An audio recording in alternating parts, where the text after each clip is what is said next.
ইংল্যান্ডের লেখক স্ট্যানলি বলেছিলেন যে যে দেশের জাতি যত শিক্ষিত সেই দেশে তত উন্নত।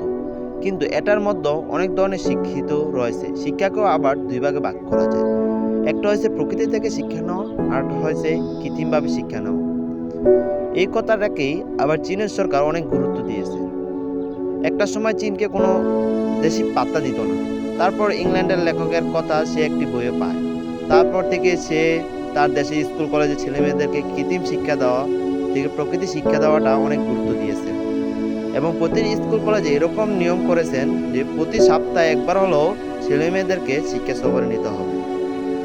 এটা বাধ্যতামূলক করে দিয়েছিলেন।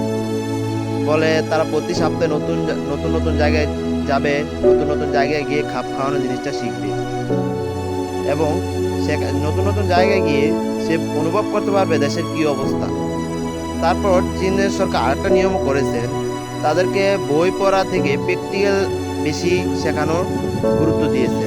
যেমন বাস্তব কিছু যন্ত্রপাতি, যেমন মোবাইল ফোন, ল্যাপটপ, আরও যাবতীয় জিনিসপত্র খেলনা হিসেবে তাদেরকে দেওয়া হতো। তারপর তারা এটা নিয়ে রিসার্চ করতে করতে একটা সময় তাদের মাথায় এরকমভাবে সেট হয়ে যেত, তাদের এটা খেলনার দিকে খেলনা মনে হতো, সাধারণ একটা জিনিস মনে হতো।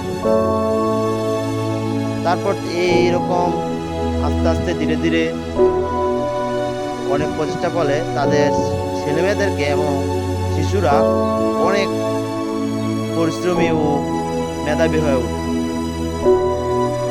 যার ফলে চীন আজকের এই অবস্থায় গিয়ে দাঁড়িয়েছে। তাছাড়াও ইতালির লেখক লুকা পেসিলিও বলেছেন, একটা দেশের উন্নতি করতে হলে সে দেশের শিশুদেরকে বেশি গুরুত্ব দিতে হবে, তাহলে একটা দেশে উন্নত হতে পারবে।